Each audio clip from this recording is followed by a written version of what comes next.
हमें हमारी जिंदगी में कई उतार चढ़ाव देखने पड़ते हैं। कभी कभी ऐसी दुखदाई बातें भी हमें झेलनी पड़ती हैं जिसका हमें अंदाजा भी नहीं होता। कई बार हम जिस पर सबसे ज्यादा विश्वास करते हैं वही हमें धोखा दे जाता है, जिसके कारण हम सदमे में आ जाते हैं और प्रगति से पीछे होने लगते हैं। लेकिन हमेशा इस बात को याद रखें कि जो बीत गया उसे बदला नहीं जा सकता। इसलिए कड़वे अनुभवों से सीख लें और जो हमारे पास आज है उस पर जल्द से जल्द फोकस करना शुरू करें। और ऐसी ही एक सबसे जरूरी चीज है जिस पर सबसे ज्यादा ध्यान देना जरूरी है, वो है हमारी शारीरिक, मानसिक, भावनात्मक और आध्यात्मिक स्वास्थ्य, क्योंकि इसके बिना दुनिया के हर खजाने का स्वाद फीका है। तो आइए सबसे पहले करते हैं योग की क्लास के साथ शुरुआत। और आज योग में बात होगी एक खास क्रिया की। योग विशेषज्ञों के अनुसार सूर्य नमस्कार का अभ्यास शारीरिक और मानसिक शक्ति, शरीर पर बेहतर नियंत्रण, मन की शांति, ऊर्जा के संतुलन को बनाए रखने में काफी मददगार होता है।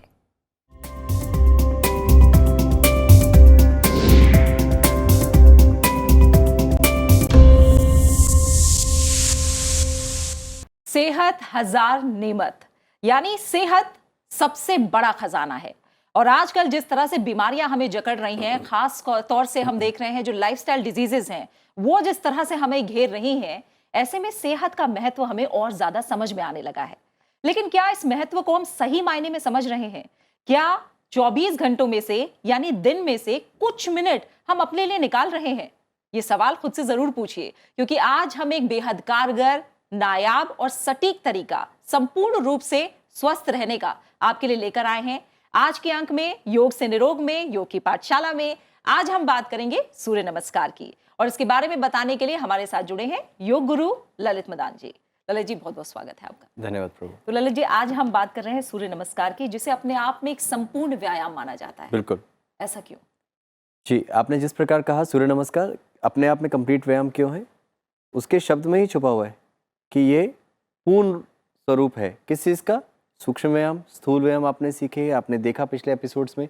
यदि आप इसको अपनाते हैं तो आप कहीं ना कहीं अपने आप में पूर्ण रूप से शरीर को स्ट्रेंथन करने के लिए, पूर्ण रूप से स्ट्रेच करने के लिए, शरीर के इंटरनल ऑर्गन की मसाज करने के लिए और साथ ही साथ जोड़ों को लचीला बनाने के लिए, मेरुदंड को लचीला बनाने के लिए ये अभ्यास बहुत लाभप्रद है, परंतु सावधानियों के साथ ज़रूरी। बिल्कुल। तो आज हम आपसे जानेंगे कि कैसे सूर्य नमस्कार को सही तरीके से किया जाए और कैसे जो बिगनर्स हैं, जो आज ही से शुरुआत करने वाले हैं, उनके लिए भी क्या आसान तरीका हो सकता है वो आप बताएं। लेकिन थोड़ा सा मैं और चाहूंगी आपसे ललित जी, थोड़ा इसको कहा जाता है शारीरिक भी है, मानसिक भी है, आध्यात्मिक भी है। और जब हम सूर्य नमस्कार के नाम पर जाते हैं तो ऐसा लगता है हम सूर्य देवता को प्रणाम कर रहे हैं और सूर्य ऊर्जा का स्रोत है हम सभी के लिए। तो इसके बाकी ये जो तमाम पहलू हैं इन्हें कैसे समझा जाए? देखिए, इसके नाम की अगर शाब्दिक अर्थ पे जाएं तो सूर्य नमस्कार में सूर्य जो है एक सोलर एनर्जी है। हम जो बात कर रहे हैं यहाँ पे उस सूर्य देवता को प्रणाम करने की तो बात हो ही रही है। अब कई लोग शाम को संध्या काल में ही करते हैं, यहाँ रात्रि में करने का अभ्यास करते हैं, तो वहाँ सूर्य नमस्कार कहीं ना कहीं मन में द्वंद आएगा। अब सूरज तो है नहीं तो कहाँ नमन करें? यहाँ भीतर के सोलर एनर्जी को, जो हमारा राइट नोस्ट्रिल डिनोट करता है, सोलर प्लेक्सस, जिसे हम कहते हैं सूर्य नाड़ी, तो इस ऊर्जा को बढ़ाने के लिए सूर्य नमस्कार का अभ्यास किया जाता है। जब ये बढ़ती है तो हमारे शरीर में एक एनर्जी को बैलेंस करने के लिए, अगर ये मंद है तो ये ऊर्जावान करता है और बहुत बड़ी हुई है तो उसको न्यूट्रल पे लेकर आता है। तो ये सूर्य नमस्कार हमारे सोलर एनर्जी को बैलेंस करने में बहुत मददगार है और उस ऊर्जा के ऊपर हम काम करते हैं, तब ये सूर्य नमस्कार अपने नाम से कहीं ना कहीं जाना जाता है। ठीक है, तो शुरुआत करते हैं। बिल्कुल। और जैसे आपने कहा कि नयों के लिए किस प्रकार करना है, नए अभ्यासी, तो नए अभ्यासियों को ये सावधानियां जरूर ध्यान में रखनी है। जिनको कमर से संबंधित विकार है वो अभ्यास इसको थोड़ा सावधानी के साथ करें। झुकते वक्त अक्सर डॉक्टर्स कहते हैं कि आगे नहीं झुकना चाहिए, यदि झुकना भी है तो घुटने मोड़कर झुकिए। स्लिप डिस्क संबंधित विकार है, कृपया इस अभ्यास को अभी हाल फिलहाल में ना करें, पहले अपनी कमर को थोड़ा सा मजबूती प्रदान करें, उसके बाद इस अभ्यास को करें। जिनको अल्सर और हर्निया संबंधित विकार हैं वो भी इसको ना करें या थोड़ा सावधानी के साथ करें। और एक जिनको हाइपरटेंशन संबंधित विकार है थोड़ा धीमे करें, कोई जल्दी नहीं, श्वास के साथ जुड़कर करें। जैसे हमारी प्रीति जी ने कहा कि ये स्पिरिचुअल लेवल पे किस प्रकार से है, शारीरिक भी है, मानसिक भी। जब हम अभ्यास की बात करते हैं, सूर्य नमस्कार की बात करते हैं, गत्यात्मक, आपने देखा होगा प्रीति जी, अक्सर लोग सूर्य नमस्कार पार्क्स में भी लगातार बैक टू बैक कर रहे हैं, तो वो शारीरिक स्तर पे हो गए। बिल्कुल। जब हम रुक कर आसन को अनुभव करते हुए श्वास के साथ तालमेल बनाते हुए कर रहे हैं तो कहीं ना कहीं हम मानसिक स्तर को उसके साथ जोड़ रहे हैं। और जब हम आसनों में रुक कर उसके इंटरनल लेवल पे, यानी हम अगर बात करें तो एनर्जी चैनल्स, जो हमारी प्राण नाड़ियाँ हैं और उसके जो जोड़ है, एनर्जी चक्रास, एनर्जी सेंटर्स, जो चक्र है, हर एक आसन का एक एक चक्र पे प्रभाव पड़ता है। इसीलिए मंत्र भी ललित जी साथ जी। में होते हैं।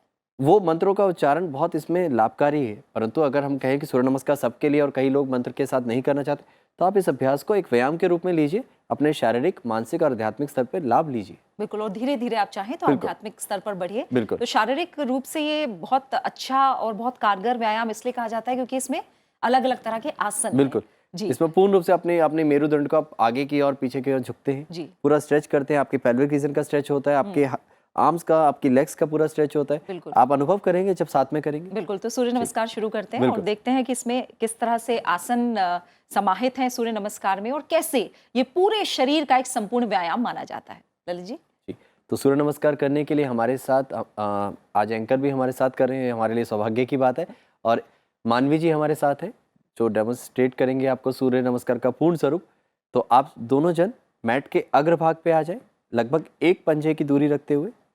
जी, ये इसलिए दर्शकों, दोस्तों, कि जब आप सूर्य नमस्कार में नीचे झुकेंगे तब आपकी ठोड़ी मैट पर ही रहे। अन्यथा होता क्या है कि आप मैट के बिल्कुल आगे आगे करते हैं तो आपकी ठोड़ी ज़मीन पे जाएगी, वहाँ पे कोई धूल या मिट्टी हो तो वो आपकी सांस के माध्यम से अंदर ना जाए।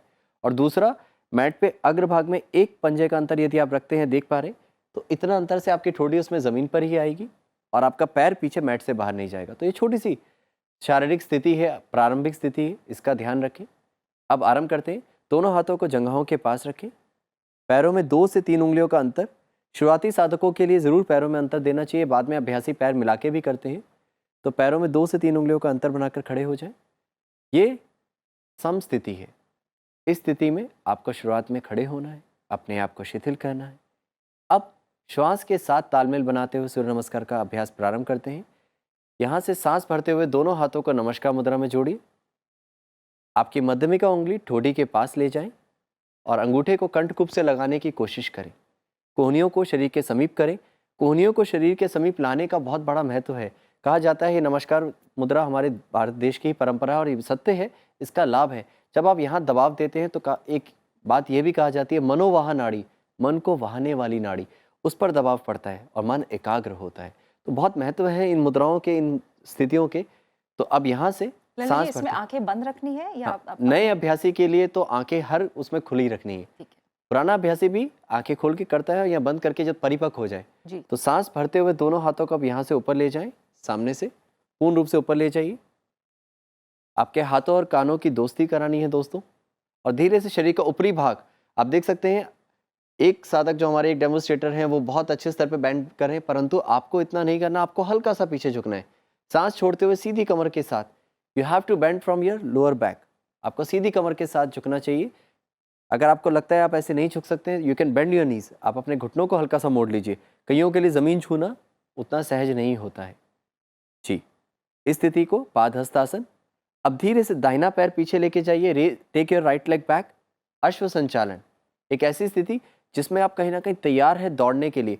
अब यहाँ पे अपने हिप, घुटना स्पर्श करा दीजिए ज़मीन से, हिप रीजन को हल्का सा पुश कीजिए, लोअर बैक को हल्का सा पुश कीजिए, लुक अपवर्ड। आप अपनी उंगलियों का अग्रभाग भी रख सकते हैं इनिशियली। Very good. अब चेस्ट रीजन को एक्सपेंड करें, ऊपर देखें। यहाँ आपकी बैक पूरी इंक्लाइन होनी चाहिए, इस बात का आप ध्यान रखें। अब यहाँ से पर्वत आसन की ओर बढ़ते हैं। पर्वत आसन एक पर्वत की स्थिति, राइट लेग के पास ही लेफ्ट फुट को ले जाइए, राइट फुट के पास। पैरों में 2 उंगलियों का अंतर यहाँ भी बना कर रखिए। अपने हाथों की हथेलियों को इस प्रकार दबाएं कि जिससे आप अपनी कमर को ऊपर की ओर खींच पाए। अक्सर होता क्या है, त्रुटि क्या होती है, कई लोग करते हैं अपर बॉडी को नीचे ले जाने की कोशिश करते हैं। यहाँ एक रिवर्स वी बनाने का प्रयास करना है। From wrist to pelvic bone it should be incline and from pelvic bone to heel, ये एक सीधा होना चाहिए। जैसे आप देख पा रहे हैं शुरुआत में हील टच कर पाना हमारी जो एंकर साहिबा है इनके लिए अभी उतना सहज नहीं, क्योंकि नए अभ्यासी को हील टच करने के लिए ज़रूरी भी नहीं है। पुराने अभ्यासी अपनी पूर्ण रूप से हील टच करने की कोशिश करें। अब धीरे धीरे घुटनों को ज़मीन पर लाइए, साष्टांग नमस्कार या अष्टांग नमस्कार के नाम से भी जाना जाता है। अपने सीने वाले भाग को, ठोड़ी वाले भाग को ज़मीन पर लगाएं। अष्टांग नमस्कार में 8 अंग दोस्तों ज़मीन पर लगते हैं। आपकी दोनों हथेलियाँ, आपके दोनों घुटने, दोनों पंजे, 6 अंग ठोड़ी और सीना 8 अंग। अपने कमर के निचले भाग को और नितंब वाले भाग को उठा के रखा जाता है। ये प्राचीन परंपरा में कहीं ना कहीं नमस्कार का भी एक तरीका है, प्रणाम का भी तरीका है। अब यहीं से पंजों को बाहर कीजिए और हिप रीजन को आगे की ओर हल्का सा पुश करते हुए नाभि मंडल तक उठे भुजंग आसन में। जी, नाभि मंडल तक, कोहनियां नजदीक। कई साधक, कई अभ्यासी इसमें पूर्ण रूप से उठ जाते हैं क्योंकि बहुत सारी वेरिएशंस अवेलेबल हैं सूर्य नमस्कार की। श्वास छोड़ते हुए अपने आप को पुनः वापस पर्वत आसन में लाने के लिए प्रयास करें। अपनी एड़ियों को धरती के समीप लाने की कोशिश करें। पहला चरण है, पहली बार करें तो जितना सहज हो। सावधानी ये है कि क्षमता से ज़्यादा नहीं करना है। जैसे हमने पिछले एपिसोड्स में भी कहा कि एंकर जितना इनफ्लेक्सिबल है वो कर पा रहे हैं या डेमोन्स्ट्रेटर जो कर पा रहे हैं, आप कितना फ्लेक्सिबल है दोस्तों, उसका ध्यान रखना है। अब जो पैर पीछे गया था उस पैर को आप अपने हाथों के बीच में ले आइए। दैट इज कॉल्ड अश्व संचालन। हाँ, सांस भरते हुए अपने दाहिने पैर को आगे ले आए। शुरुआत में खिसकाना भी चलेगा। अब ऊपर देखिए, पक्षस्थल का विकास, कंधों को पीछे की तरफ। यस, सांस छोड़ते हुए बाएं पैर को भी आगे ले आए, यानी लेफ्ट फुट को आगे लाएं। दोनों पैरों के बीच में हल्का सा अंतर रखें और शरीर को नीचे की ओर खींचने का प्रयास करें। पाद हस्तासन। मेरुदंड को फ्लेक्सिबल करने के लिए आप हर आसन में अनुभव कर पा रहे होंगे यदि आप साथ में कर रहे हैं तो। सांस भरते हुए दोनों हाथों को सामने से ऊपर ले जाइए। बहुत सुंदर। हाथ और कान की दोस्ती हमेशा बनाए रखनी है। जितना सहज है पीछे जाइए और श्वास छोड़ते हुए प्रणाम आसन में पुनः वापस आ जाए। तो ये था एक चरण सूर्य नमस्कार का। अब जो नए अभ्यासी है वो शुरुआत में 1 से 2 चरण करें। कई बार कई वेरिएशंस में देखा जाता है कि आप एक बार कौन सा पैर पीछे लेके जाते हैं, यानी दाहिना लेके गए तो अगली बार दाहिना पैर वापस नहीं ला रहे हैं, दूसरा पैर लेके आ रहे हैं। तो उसमें वो एक अलग परंपरा है। उसमें 24 यानी 12 ये हुए, 12 अलग से, तो 24 आसनों का स्वरूप पूरा करने पे वो एक राउंड कंप्लीट होता है। पर सामान्य पब्लिक के लिए, सामान्य जन के लिए एक राउंड इस प्रकार आप कर सकते हैं। सूर्य नमस्कार का लाभ अगर मैं बात करूं तो ये आपने अनुभव किया पहले ही आसन से। हम चाहेंगे एक बार और आप लोग करें, साथ ही साथ मैं इसके लाभों को अनुभव कराने की कोशिश करूँगा। दोनों हाथ नमस्कार मुद्रा में, प्रणाम आसन में। यहाँ आप अनुभव कर पा रहे हैं ये दबाव देने की जो मैंने बात करी। हस्तोत्थान आसन, सामने से हाथ ऊपर ले जाएं सांस भरते हुए। अब आप अनुभव करें पूर्ण रूप से एक्सपेंशन आपका चेस्ट रीजन का, तो सीने के फैलाव में आपके फेफड़ों की कार्यक्षमता बढ़ती है। नाभि मंडल पे खिंचाव आपके पेट की मांसपेशियों को लचीला बनाता है। सांस छोड़ते हुए आगे झुकें सीधी कमर के साथ। यदि कमर में दर्द है तो घुटनों को मोड़ सकते हैं या कम झुकें। अब यहाँ आपकी हैमस्ट्रिंग मसल्स पूर्ण रूप से स्ट्रेच हो रही हैं और साथ ही साथ आपकी बैक फ्लेक्सिबल हो रही है। डे बाय डे आप महसूस करेंगे, आप पहले उंगलियों को ज़मीन पे छूना संभव नहीं है, धीरे धीरे उंगलियों का अग्रभाग, अंतिम भाग, हथेली और माथा भी देखिए हमारे किस तरह डेमोन्स्ट्रेटर कितने अंदर तक जा पा रहे हैं। गर्दन को और अंदर ले जाएं। इस प्रकार आप अपना यह अभ्यास बढ़ा सकते हैं। अब अश्व संचालन, राइट लेग को पीछे पुनः ले जाइए। राइट लेग पीछे ले जाइए, दाहिना पैर पीछे ले जाइए और अच्छे से दाहिने पैर को, घुटने को ज़मीन पर लगाएं। लेफ्ट नी का एक सावधानी है कि left knee never will be cross your toes. आपकी बाएं जो आगे वाला पैर है उस बाएं घुटने को पंजे से आगे नहीं लेके जाना। जिनको घुटनों से संबंधित विकार है वो इस अभ्यास को कम करें या सीधे ही पर्वत आसन में जा सकते हैं। अब यहाँ पे हिप रीजन को, लोअर बैक को आगे की तरफ पुश करें। अपने पेल्विक रीजन को, हिप रीजन को पुश करें आगे जी, और पर्वत आसन में आ जाइए। आराम से हाथों का सहारा लेते हुए, जितना आपके लिए सहज हो। पैरों को वहीं रखिए प्रभु, पैर वहीं रहेंगे। यहाँ पर एक बहुत छोटी सी ध्यान देने वाली बात है कि आपके जहाँ शुरुआत में हाथ थे पाद हस्तासन में, पर्वत आसन से लेके अगले अश्व संचालन तक वापस आने तक हाथ वहीं रहेंगे। चेंज, अष्टांग नमस्कार। दोनों घुटनों को जमीन पे रखिए। अब आपको पैरों को इसलिए पीछे ले जाना पड़ा क्योंकि आप आगे ले आए थे जी। अब आराम से नीचे जाइए। शुरुआत में आप पूर्ण रूप से नीचे भी लेट सकते हैं, बाद में धीरे धीरे आपके हाथों की स्ट्रेंथ बिल्ड होती जाएगी तो आप इस प्रकार अष्टांग नमस्कार कर सकते हैं। अब भुजंग आसन। भुजंग आसन कमर दर्द से संबंधित विकार को दूर करता है और साथ ही साथ हमारे फेफड़ों की कार्यक्षमता बढ़ाता है। पैरों को नज़दीक रखें। इसमें सांस छोड़ते हुए पुनः पर्वत आसन में आइए। पर्वत आसन जिन बच्चों की हाइट बढ़ाने की उनके घर वाले परेशान रहते हैं, किस तरीके से हाइट बढ़ेगी, उनके लिए बहुत लाभकारी अभ्यास है। साथ साथ बड़ों के लिए भी बहुत लाभकारी, क्योंकि पूर्ण रूप से एक स्ट्रेच कर रहे हैं। आप करके देखिए, तब अनुभव ज़्यादा होगा। अश्व संचालन, सांस भरते हुए अब दाहिना पैर हाथों के बीच में ले आइए। जितना सहज हो। शुरुआत में कम होगा, धीरे धीरे डे बाय डे आप बढ़ाते जाएंगे। घुटना पीछे, बायां घुटना ज़मीन पे लगा दीजिए। यस। यहाँ पे आपके पेल्विक रीजन का एक्सपेंशन हो रहा है, पेल्विक रीजन को आप आगे की तरफ पुश कर रहे हैं, वो फ्लेक्सिबल हो रहा है। चेंज पादहस्तासन, बायां पैर आगे ले आइए और अपने पैरों के बीच में 2 से 3 उंगलियों का अंतर बनाएं, अपने आप को नीचे की ओर खींचें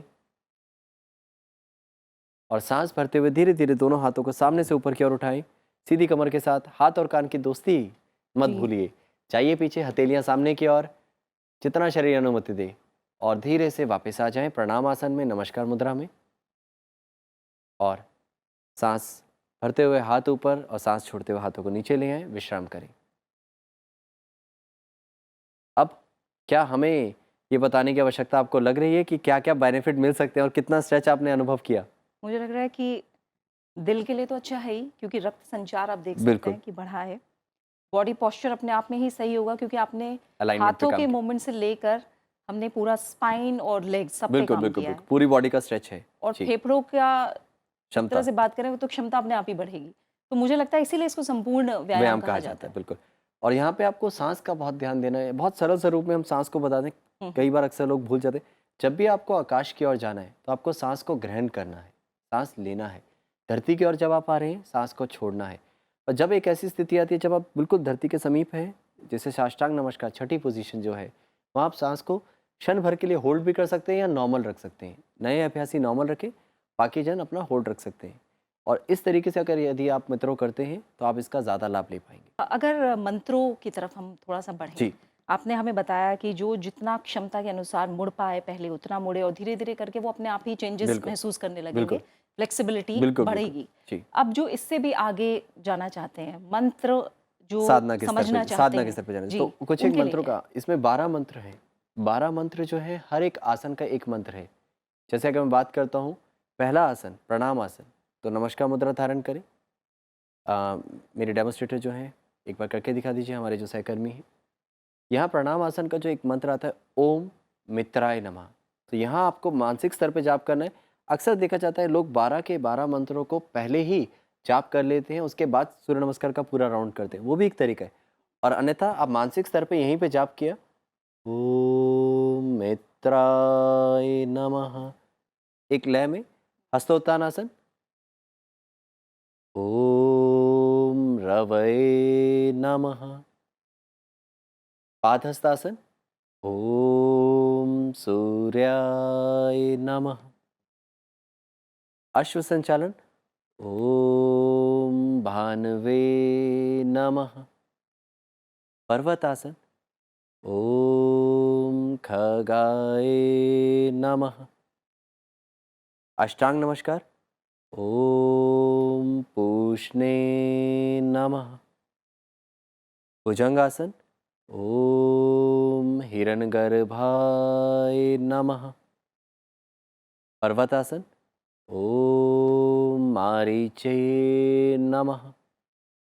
अश्व संचालन, ओम आदित्याय नमः।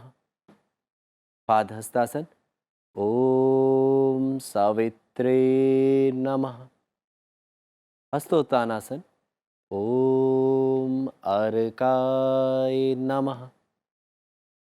प्रार्थनासन प्रणामासन, ओम भास्कराय नमः। तो इस प्रकार आप मानसिक स्तर पे और बहुत आसानी से ये मंत्र एक बार आप रोज़ाना करना शुरू करेंगे, आपको याद हो जाएंगे। उच्चारण करके एक साथ आप सूर्य नमस्कार कर सकते हैं, अन्यथा मानसिक स्तर पे भी जाप करके आप कर सकते हैं। तो ये था सूर्य नमस्कार का हमारी तरफ से आपको छोटे बिल्कुल। से बारीकियों के साथ सिखाने तो का भाव। भले ही चाहे आप वजन कम करने के लिए सूर्य नमस्कार करें, या फ्लेक्सिबिलिटी को बढ़ाने के लिए सूर्य नमस्कार करें, या शारीरिक के अलावा अगर आप मानसिक स्वास्थ्य को भी अच्छा रखना चाहते हैं, तो भी सूर्य नमस्कार उसके लिए कारगर तरीका है। और इसके आगे आध्यात्मिक स्वास्थ्य की अगर हम बात करें, उस सेहत की भी बात करें, तो अपने आप में एक संपूर्ण व्यायाम सूर्य नमस्कार है। ललित जी, इसके साथ ये अंक तो यही पूरा हो रहा है। जी। इसके आगे के अंक में अब हम बढ़ रहे हैं खड़े होकर जो योगासन किए जाते हैं उनकी तरफ। थोड़ा सा अगर आप उसके बारे में हमें बताएं। देखिए, जैसे आपने पहले ही दर्शकों को खोल दिया है, समझा दिया कि हम कौन से अभ्यास के लिए बढ़ रहे हैं। देखिए दर्शकों मित्रों, आसनों की श्रृंखला हम अगले एपिसोड से शुरू करने जा रहे हैं। और आसन 4 स्तर पे किए जाते हैं, खड़े होकर, बैठकर, पेट के बल और पीठ के बल। तो हम आपके साथ कुछ अगले एपिसोड्स में खड़े होकर करने वाले आसनों की तरफ बढ़ेंगे, जिससे आप अपने शरीर की स्ट्रेंथ को अनुभव कर पाएँ, बैलेंसिंग को बेटर कर पाएँ, उसके बाद हम धीरे धीरे फ्लेक्सिबिलिटी की तरफ बढ़ पाएंगे।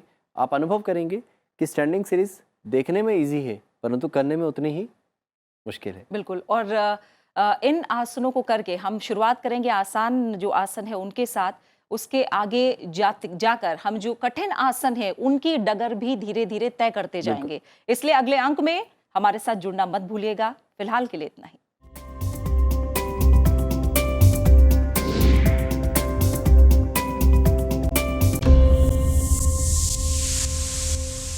तो हमने बात की योग की और अब बात करेंगे नेचुरोपैथी की। और आज नेचुरोपैथी में जानेंगे हाइड्रोथेरेपी के बारे में और देखेंगे कि कैसे पानी जो हमारे दैनिक जीवन के लिए आवश्यक है वो कैसे स्वस्थ रहने के साथ बीमारी के इलाज में भी मदद करता है।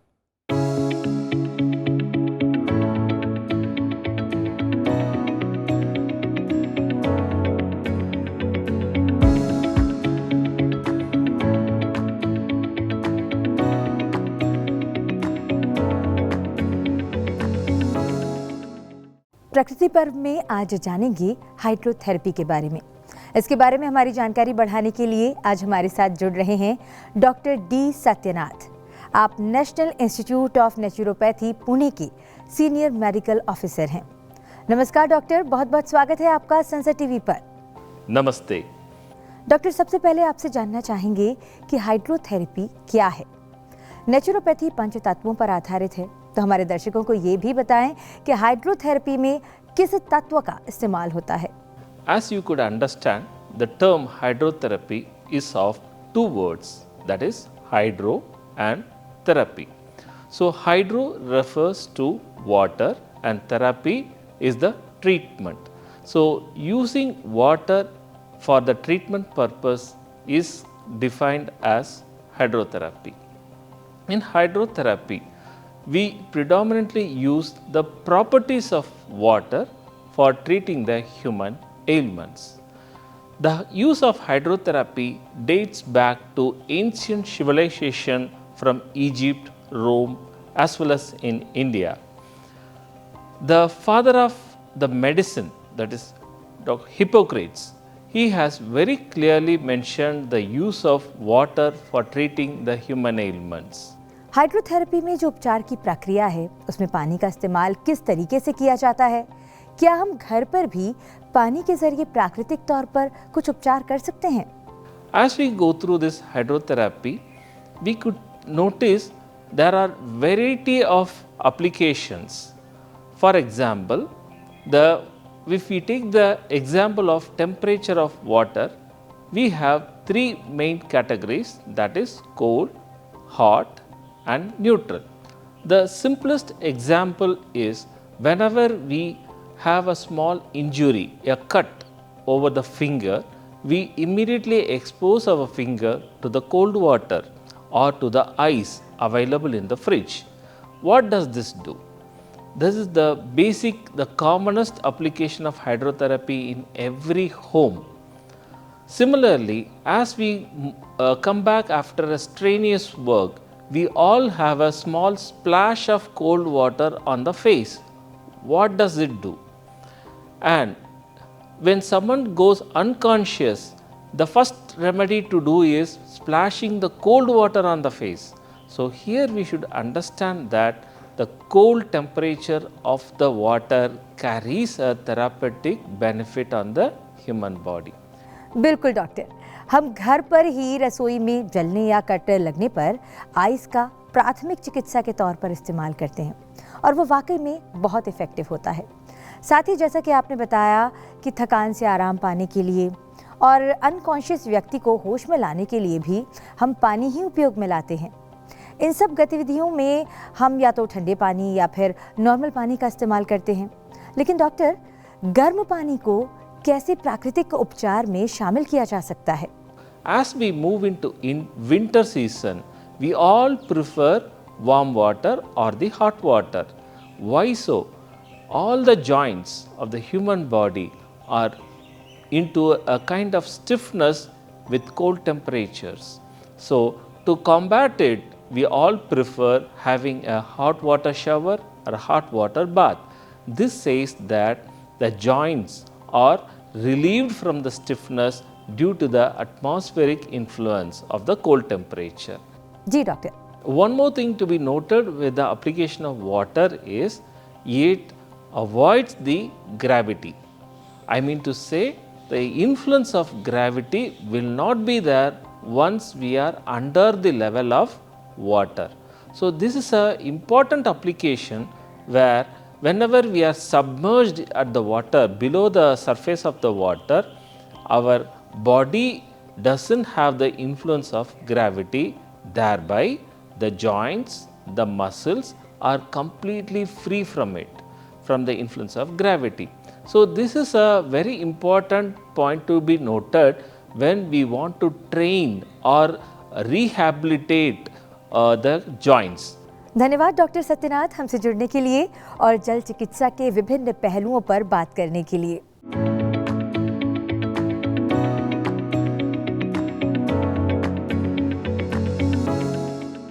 जीवन में आगे बढ़ने के लिए मोटिवेशनल बातें जरूरी होती हैं। मोटिवेशन से किसी को सीखने और बेहतर करने के लिए नई ऊर्जा मिल सकती है। इसलिए आइए कुछ मोटिवेशन और उत्साह से भरी बातें की जाएं और आज जाना जाए कि हमारे कर्मों और भाग्य में आखिर क्या कनेक्शन होता है। धोखा बहुत मिल रहा है आजकल लोगों को, खास करके अगर किसी को अपनों से धोखा मिल जाए तो उसमें सबसे ज़्यादा इंसान टूट जाता है। कहते हैं अपने हुए पराए, पराए हुए अपने।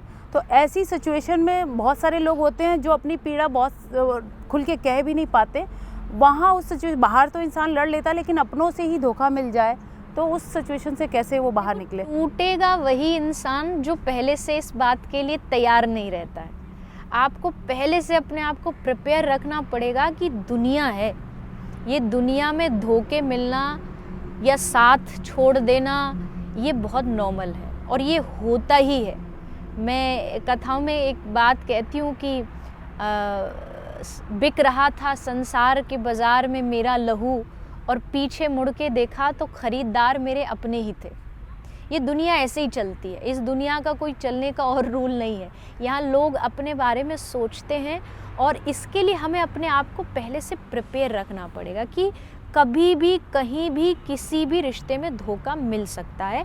आपको ये सोचना है कि मेरा और भगवान का जो रिश्ता है इसमें कभी भी कोई मिलावट नहीं आनी चाहिए, क्योंकि भगवान तो धोखा देने से रहे। हम इंसान भले फिर भी कुछ कर सकते, भगवान नहीं करने वाले। लेकिन संसार वाले रिश्ते में क्योंकि यहाँ स्वार्थ से रिश्ते चलते हैं और उनमें कभी भी कुछ भी हो सकता है, इसलिए उसके लिए पहले से तैयार रहो। अगर तैयार रहोगे तो इतने ज़्यादा परेशान नहीं हो जाओगे, एकदम टूट नहीं जाओगे। पता रहेगा कि कभी भी कुछ भी यहाँ हो, उसके लिए मैं पहले से तैयार हूँ। आजकल बहुत सारी ऐसे संस्थाएं चल गई हैं, इंस्टीट्यूशंस हैं जो मेडिटेशन सिखा रहे हैं और धर्म की क्लासेस भी हैं। तो जिस तरह से OTT प्लेटफॉर्म पे भी ज्ञान दे रहे हैं, आप इन चीज़ों को कैसे देखती हैं? ये बहुत अच्छा एक प्लेटफॉर्म है सूचना क्रांति के लिए, लोगों तक इन्फॉर्मेशन पहुंच रही है जिसका लोगों को फ़ायदा हो रहा है।